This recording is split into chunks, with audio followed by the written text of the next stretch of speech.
What's up, guys? Welcome into another edition of Bogey Free. I'm your host, Matt Jones. You can find me on Twitter at MattJonesTFR.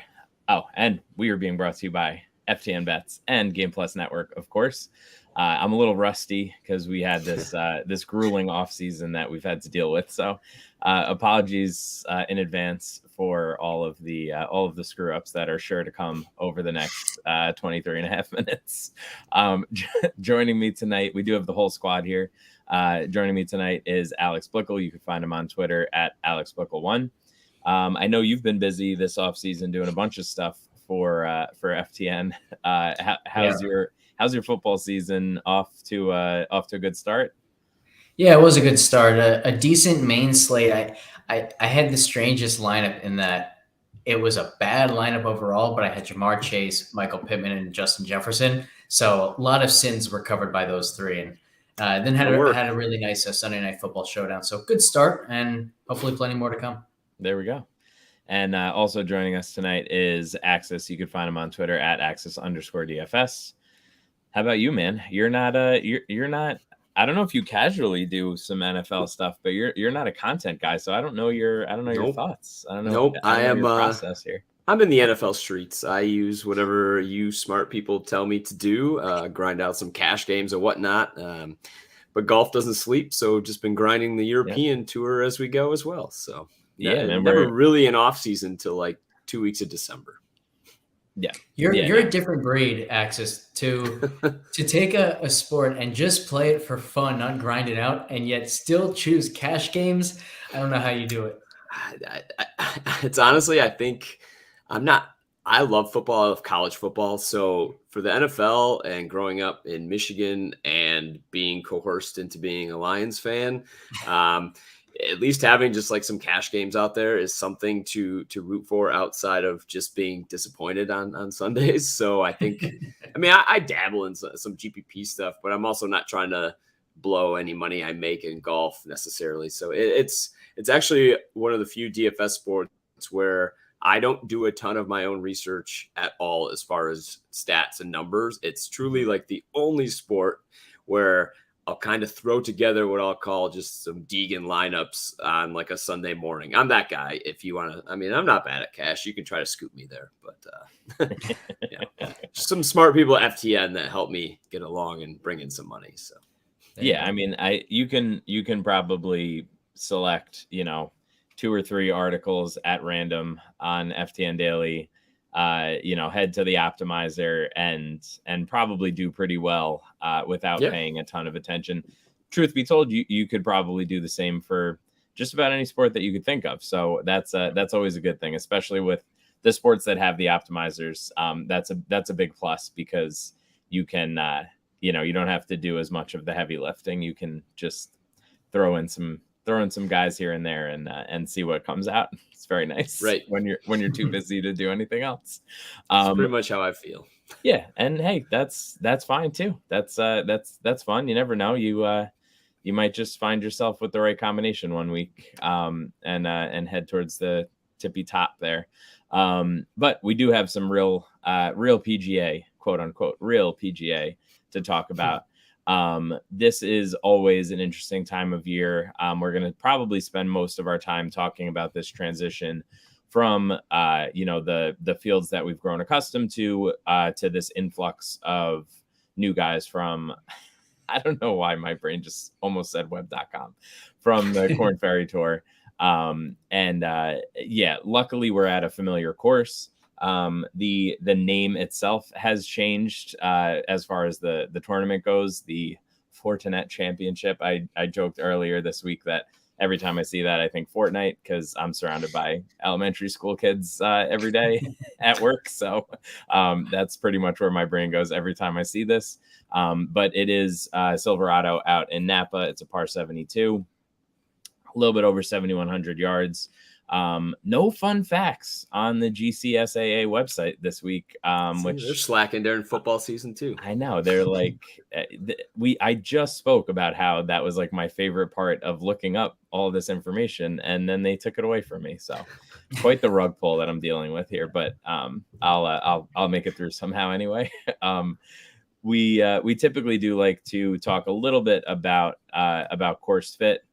to kick things off. Alex, was there anything interesting as far as this course goes, things that you're targeting from more of a macro level before we talk specifically about some guys? Yeah, we had a pretty strong course fit model this week. And interestingly, off the tee, but the combination of driving distance and strokes gained driving accuracy makes up 45% of the weight. That is above average. And there's 24% of the weight to driving distance, 21% to driving accuracy. And one of the things that we've been talking about recently, and I've actually been posting in the Discord, we found this like interaction between distance and accuracy off the tee, whether you want to call it total driving as driving distance times driving accuracy, whatever sort of makeup you want. That's been really, really predictive in certain weeks. In fact, at Eastlake, that was more predictive than just using the two separate from one another. So basically what that told us was distance gets rewarded disproportionately if it comes with accuracy, and vice versa. Accuracy gets rewarded disproportionately if it comes with distance. That's not the case here. That interaction term was far less predictive here. So here it just means that you can find success just being long off the tee. You can find success just being accurate off the tee. The key is that you're good in at least one of the two categories. And we do see a diminished predictive value on strokes gained approach overall. Once again, I think that that's probably due to such a high weight on driving in total, because as we've talked about before, like if you're not driving the ball well, then you don't even get a chance to show off whatever iron skills you have. So you have to be able to drive the ball well to then get rewarded from your iron play. So it's not an instance where I'm like totally ignoring iron play. I still want guys who are great with their irons, but it's second to being good off the tee. As long as a player is good off the tee, I'll have some interest this week. And then overall, it's just like really balanced. There's also a pretty tour average weight on around the green play and a tour average weight on strokes gained putting. So good players should do well here, and that's kind of all there is to it. Makes sense to me. Axis, you got anything to throw in there? No, I will echo that for the most part. It's a pretty average course. I did see less emphasis on irons as well, slight emphasis on driving. And like Alex said, it wasn't anything particular. I think if I had to pick between the two, I gave a slight lean to distance simply because the rough here just isn't nearly as penal as other courses they see. Like even from the rough here, the field's hitting over 60% of greens out of the rough. So that's a pretty high number.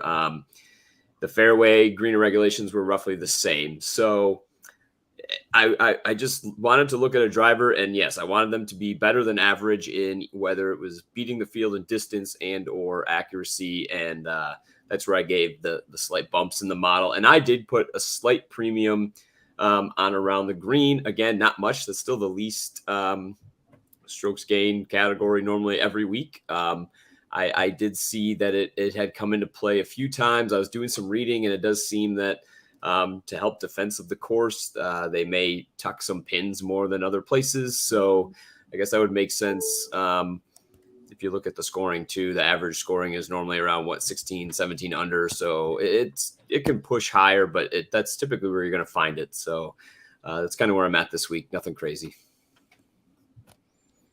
Yeah, I think that makes sense from what we've seen. We have enough of a sample where we can kind of just even just from being a fan, we can kind of get a feel for what to expect from here. And I think that tracks with what most people would have observed over the last few years. So let's transition here into some of the more interesting names that we will be seeing over the next 12 to, hopefully for their sake, more than 12 months. Is there anybody in particular that jumps out to you as guys that we should be sort of keeping an eye on as this transition happens? Yeah, I mean, the first one that comes to mind, and I bet on him this week, was Taylor Montgomery. I picked him up at 66-1 with an each way over at Bet Rivers. He was the best on the Korn Ferry Tour, in my opinion, last year, and many others. If you look at a lot of anybody who does statistical modeling, I think they would probably come to the same conclusion. He was one of the few who was, I think I had him a stroke better than a PGA Tour golfer last year. So essentially that would have put him around 60th in the world, I think, in my ratings. Although he didn't win on tour last year and he didn't win on the Korn Ferry Tour the year before. So can't win, can't play him. No, I know, right? And it's like, Can't you'd do like it. to see it. You really would. We talked about winning as a skill and can be a learned thing on this pod. So that didn't stop me from betting him. Obviously, it rarely does. It's just, it'd feel a lot better. But he was by far the best on the Korn Ferry Tour last year. And so when I plugged that in with this particular field simulations, I did think the 66 was a solid value. I thought he should have been closer to like 48, maybe 50. We're getting some solid value on the 6 places as well. And maybe that makes you feel better for the fact that he hasn't won. It's not to say that he can't come out here. I think he can get over that. I mean, it's just, I don't know, golf's difficult. And now he's coming to new courses. I mean, they may have played them, I don't know, but new fields. Hopefully he just doesn't have any jitters for the first PGA Tour event. I'd be surprised with someone who played as well as he did last year if that was the case. He's someone who really stood out. And then, someone else who played very well down the stretch was Justin Suh. I think I had him 3rd out of the KFT last year with what he did over the entire season. He's coming in hot off a victory in the Korn Ferry Tour finals. And you'll recognize a few other names like Ryan Armour, Mark Hubbard, and then maybe you haven't heard of Carl Yuan. I cannot pronounce his first name in Chinese, but he goes by Carl now. He might be mixed and matched depending on what database you're looking for. It's that time of year too, where they get to change all the names on all the sites and add periods and hyphens and take them away. And some Spanish guys have the enyes and some don't. Yeah, it's a wonderful time for anybody pulling stats, right? But those would probably be the names that I would look out for maybe the most this week. And I bet Carl too as well, top 40 at plus 220. Yeah, just taking a step back to Montgomery for a second. Just pulled up his season, and he's like exactly what I love as far as like the volatility goes. Like he had 5 missed cuts and a T47, and every other start was in the top 15. Yep. I mean, and like he couldn't get across the finish line, right? But he's there. Like he was clearly good enough to be on the PGA Tour. That's very clear. Yeah, like he had 6 top 4s. Like so, I mean, it's not like he's just living in like like T12 to T30 land. Like he's right there, and we've talked a lot and joked a lot about one good bounce, one good lie, one bad lie can really make a difference. And sometimes, like with Finau, we've harped on it a bit too. I know Alex has talked about this too. Like even this you can't win kind of thing. Like he always was playing well for the most part in those situations and just got beat. And when you're golfing against, 140 something, 150 something other dudes, sometimes one of them is going to play better than you. I think it's like pretty reasonable. Yeah. I think a really key point in that discussion about the skill of winning is there's a directionality to it where we can't really say that somebody who hasn't won doesn't have the skill of winning, because the chance of winning any one event, even when you're in contention going into the last round, it's still going to be well below 50% most of the time. Like if you're in the hunt, you might have a 15% chance of getting the win. So if you don't get it, so be it. Now, on the other hand, right, if you're in 3 different situations like that throughout the season and you do win each time, now all of a sudden, like maybe a Cam Smith or Sam Burns type of player, now all of a sudden we can say, okay, that's way too unlikely to happen without some sort of skill of being able to get it done in that situation. So the directionality is we can't say that somebody who hasn't won doesn't have the skill of winning. We can say someone who has repeatedly won does have it. Right. Yep. Right. And I think we see that those like breakthroughs happen with these guys that don't win. And then all of a sudden they just can't not win, like for at least for some stretch, you know what I mean? Like, yeah, sometimes it's just one off, but I think looking back at a lot of those narrative type guys, like usually it opens up at least a mini floodgate of like good performances for a period of time after that. And you never know when that's going to come. And if a guy is volatile, we've talked about this as well. those golfers that are volatile, when you catch the, upper end of their range of outcomes, you are going to get paid, whether it's a bet or putting them in a lineup. You're going to get paid off at a much higher rate than these guys that just, are hovering around that like T20, and like, yeah, they're going to make every cut for you, but they're never going to like push your lineup over the edge, or they're never going to be like placing for an each way for you, even when you know that like technically you show value. They just never seem to get there. Right. Great.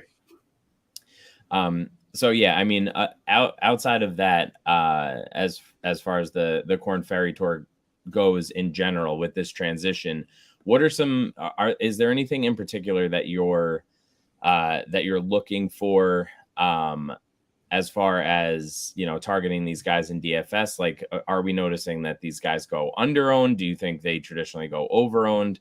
I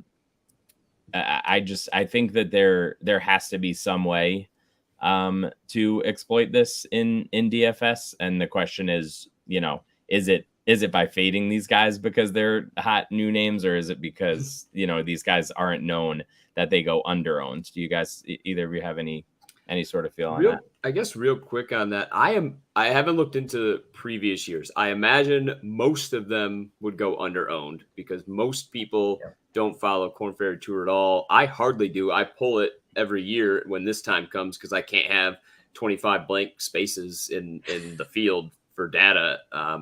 And we don't have strokes gain data on many of these guys. So I'm pulling greens and regulation, driving distance, which is coming from 2 holes around for them, driving accuracy, scrambling, and like I think I have average putting, like, which I don't even know if it's useful. But so I get the strokes gain total as well, which is where I try to do a lot of my work to compare them. So I would imagine they go under owned. I think the best way to attack it in DFS then would be to maybe try to profile them on the data we have and use them sparingly, because I will also caution you that they are shiny new objects, but many of that, like, there's not too many Sung Jays and Zalatoris coming up each year. Like I said, Taylor Montgomery was the best in my opinion. And he was very good, but he's not Zalatoris or Sung Jae Im. I'm curious to see if he can continue rolling it. Like, one stroke is better, but the next guy was Carl Wan, and I think I have him at 30th best in this field. And then it's another gap down to 54th best golfer in this field is where I find another KFT guy. And again, that could change too. Perhaps better competition brings out better golf, if that makes it. Like, sometimes I think golfers can play to their competition. Like, if we see guys go from Europe to, like, you play down sometimes because you only have to be better than who you're playing. And maybe it's a mental thing of just not screwing up instead of continuing to press on. So I'm curious to see how that goes for these new graduates, but I'd say a large majority of them are average PGA Tour golfers. So I don't know if I would go super heavy on many of them, but I'm a more cautious person. I don't normally go big percentages in my GPP builds and things like that. So, yeah. I always love to draw comparisons to different sports, and I think a lot of our audience will be very familiar with other sports as well. And a comparison that I always like to make with this is it's different than a baseball player, for example, coming up from AAA, because the AAA player has never seen the type of pitches that he's going to face at the major league level. If he's a pitcher in AAA, he's not going to face hitters who are capable of hitting the pitches the way anyone he's faced has ever been capable of doing so. With golf, you're just playing your own ball. So there's no major adjustment to new competition that you have to make. You're just playing golf. And I don't think people realize just how small the gap is between good Korn Ferry Tour guys and even just average PGA Tour guys. And in fact, I would say like the best Korn Ferry Tour guys are absolutely better than maybe even half of PGA Tour guys. Like the gap really is that small. And it's that small between like the worst guys on the Korn Ferry Tour and the best mini tour players. Like the best mini tour players are better than a lot of Korn Ferry Tour guys. They just weren't better in the weeks of qualifying school. So with that gap being so small, like we can say by definition, we know for sure that a lot of these Korn Ferry Tour guys will have success because they're already better than a lot of these fields. But it is difficult to figure out which of those guys. And for me, like in these first few tournaments, I'm going to lean very heavily on the research that Axis has put into it and the research that Josh has already done on it. Whereas for me, the thing that I'll be looking for where I start to really ramp up my own research into these guys is once we have a decent amount of data on them, now I can see particularly like how they profile with the strokes gained driving distance and strokes gained driving accuracy. Because one of the things we know from the stability of those measures is it's extremely unlikely that if we see Taylor Montgomery, for example, after, let's say, 12 rounds, if he's gained a ton in both off the tee categories, it's extremely unlikely that he's done that where his baseline talent off the tee isn't good. Because if you think of like the PGA Tour players who aren't good off the tee, how often do they have really, really strong weeks off the tee? It's very rare because that talent is so stable, particularly driving distance. So we can learn a lot about guys very quickly from their driving stats. And then you can just go from there. So like with Montgomery, for example, okay, we know that over the last 50 rounds, Data Golf and Axis have him gaining about a full stroke over the PGA Tour average player. So how is he doing that? Well, if early on we see that he's doing it off the tee, we can say, okay, in those last 50 rounds, there's a very good chance that he was gaining a lot of that off the tee. And if not, then okay, it's probably the irons or something else. But so for me, it'll be very much just rely on these guys and the research they've put in for a little bit, and then make that adjustment once I can. Sorry, go ahead. I was just gonna say real quick, it probably will be distance with him, and less the irons if I had to guess based on his just very basic stats. But like if you can get ahead of it on these guys and trust the smaller sample with what you know and what you just said, you're going to find guys like Cam Young, who we did very early last year. Like I started betting him at Riviera in February, and he made us a ton of money in DFS and betting because you can get ahead of those data cycles who are people are waiting and waiting and waiting because we know what the stable ones are. And obviously, like you said, we're not going to lose distance. Like, so if we see these things, we can get ahead of it. And we can do the opposite, right? We can see that that these guys that come in super hot that are just doing it all on the greens, we can also go the opposite direction and understand that that is less likely, unless their name is Jordan, I guess, that's less likely to carry them for a significant amount of time. It's just, it's easy to get caught sort of just looking at results and especially with the new flavor of the month or whatever, we're going to see big ownership swings on these guys for the positive or the negative, and paying attention to those details, I think will lead to a little bit more success. And that's why you should always come back to us every week here on Game Plus Network and on Twitter on Tuesday nights, to make sure that you are staying up to date with all of that. Like Axis lets the NFL optimizer do some work for him. You guys let us do some work for you as well. But yeah, I'm excited. I'm excited for a new season. I missed the PGA. I'm ready to get back into it.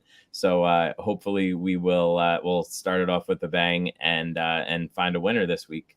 Thank you guys as always for joining us. Again, you could follow Alex on Twitter at AlexBuckle1. Axis is at Axis_DFS, and I am at Matt Jones TFR.